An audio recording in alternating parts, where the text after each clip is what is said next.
Well, we are also, as I mentioned, hearing these reports tonight that the NFL, it's actually started with one team, but now we're hearing the NFL is bracing for widespread player demonstrations this September 11th. Remember when we wouldn't touch this date with any sort of political protest?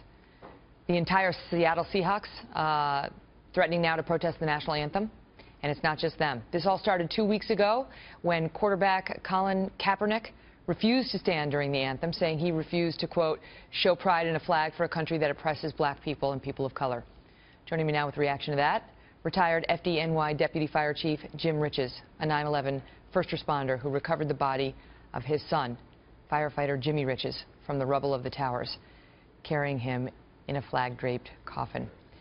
Thank you so much for being here, and again, my condolences on your loss. Every year we are reminded of what you went through and what the country went through. And I don't know, you tell me, talking to Caitlin, here's a 19-year-old who lost her dad on 9/11.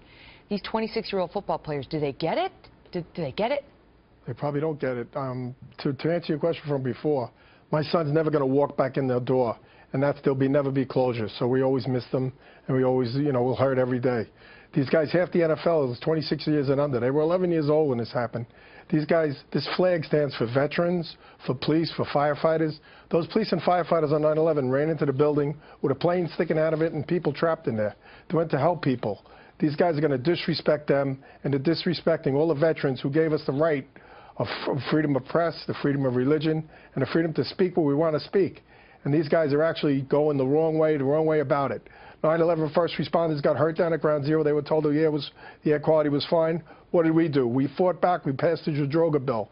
That's what these guys have to do. Get together. There's 60 of them. Get politicians. Elect your DAs. Elect your mayors. And pick your police commissioners if you don't agree with them. But to protest against the flag, which stands for the United States of America, it's a disgrace. And if they don't like it, you should go play football in Canada. Jim, I know that Jimmy had been a New York City cop for 8 years prior to his 2 years of service in the FDNY. And then he gave his life trying to save others inside that building that day, others like Caitlin's father. And to have these football players who make, in some instances, millions of dollars a year, decide to use the national anthem to try to send a message to cops, cops like your son, who put their lives on the line every day. Your message back to them. Yeah, these guys are just playing a game with a ball. Firemen, police officers deal with life and death situations every day. He was a cop for 8 years. He never went out and said, let me go out and shoot a black person today. They're saying that the police are doing a witch hunt on all the black people. It's a total, the numbers don't add up for that, and it's wrong. Jim. They're not. They're good men, heroes, and they're not these guys playing ball. Love to your family. Thanks for being here. Thank you.